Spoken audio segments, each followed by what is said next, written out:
strong tendency among good German left students, not just activists, that we need, sorry, but please, I talk too much, please finish the question. So basically, I see the shortcomings, not what I think matters, but I see the shortcomings in a whole bunch of what's going on. But did you notice that in my End of Times book, I do have, I think maybe this is theoretically the crucial part, a long chapter, friendly critical confrontation with Moise Postone, where I try to do some work on returning to critique of political economy, what would it have meant today, and so on and so on. You know, like, I see what you are, but okay, so that I don't lose time, let me just give you my basic problem with Negri and so on. I'm sorry, please. I'm sorry, please. It's almost a tragedy that Negri is seen as preeminent within the Italian traditions. Actually, I think he's probably the most inferior thinker of the lot. If anyone's prison, he certainly wouldn't be seen in a class with Tronci, Verno. Even Bifo, I think, is probably more than the person thinking. What I want to ask is, you're alluding to the failures of labour-based socialism. I wholeheartedly agree with you. I think actually the strike, like you say, is actually now, it's a protest tactic that's only really beholden to the aristocracy of labour. Yeah. I agree with you. But there's a whole bunch of things that you're not talking about. There's been riots in France 2005, Greece 2008, England 2011. There's an insurrection right now in Asturias in southern Spain. This is the real movement that abolishes the present state of things. And rather than discuss those, we talk about the shortcomings of the old phenomenon, labour-based socialism and so on.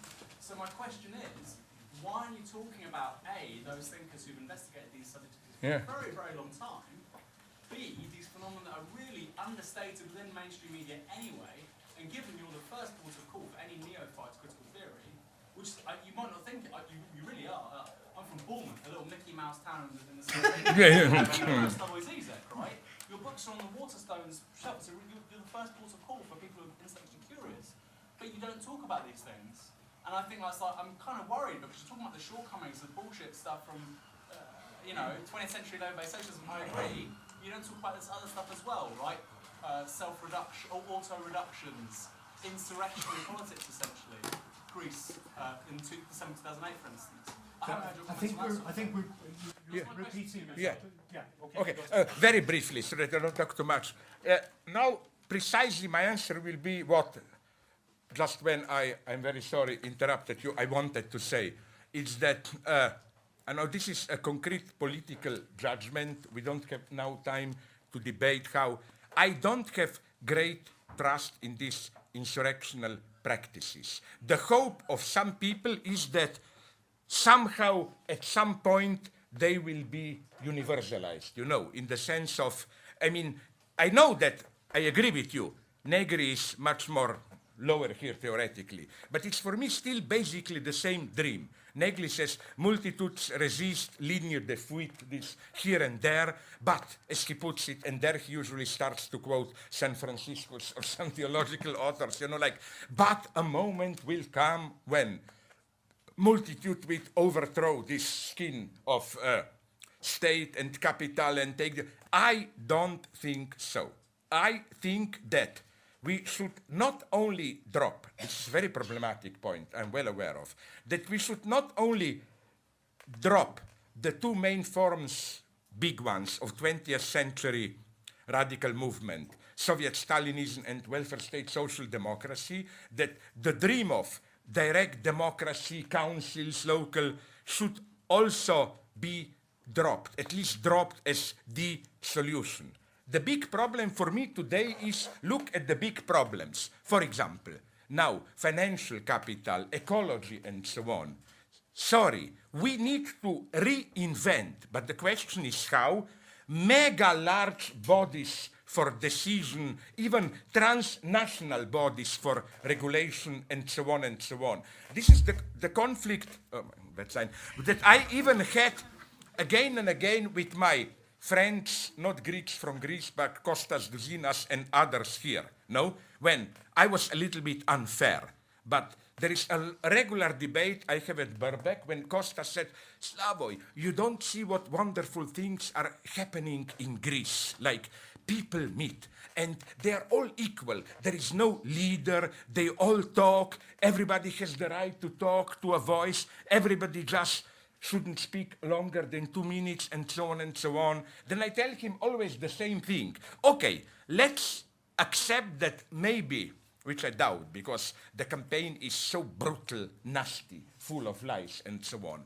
But let's say that maybe Syriza, together with the Democratic left, will be able to form the government.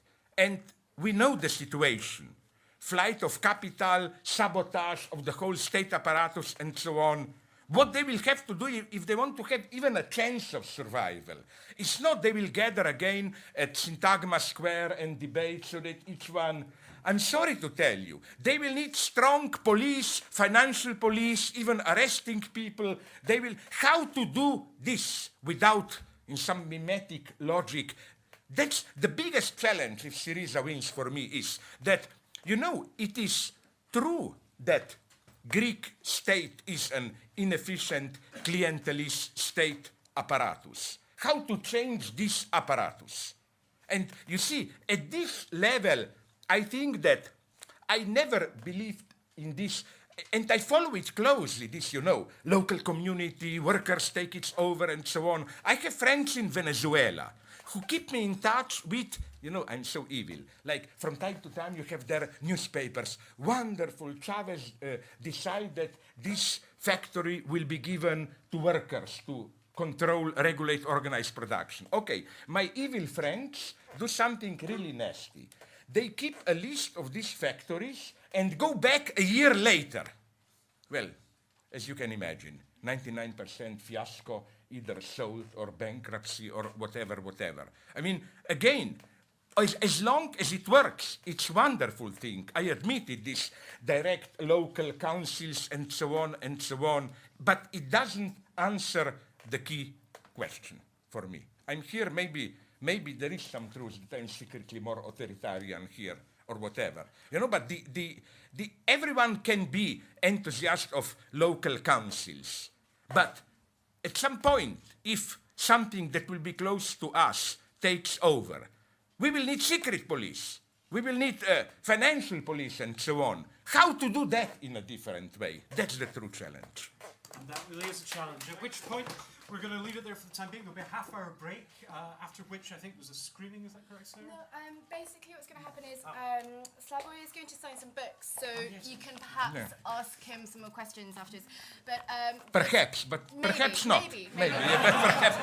So it's also really hot in here. So you can go outside, get some air, get a drink, and Teeth of the Sea will be playing some music as well. So thank you very much. What music? Eno beat, based around Brian Eno's three revolutions. You know what's my problem? I am old enough, as I already told you, I think that I am a late 60s reactionary. I think all that was great in rock happened between 65 and 75, you know. Yeah. There were some good things, punk, Rammstein in Germany, here and there, but basically the substance. So just don't, look, when people tell me, why are you still for death penalty? I'm claiming as long as we have groups like Duran, and that. Let's first shoot them, and then maybe we can debate about abolishing the death penalty.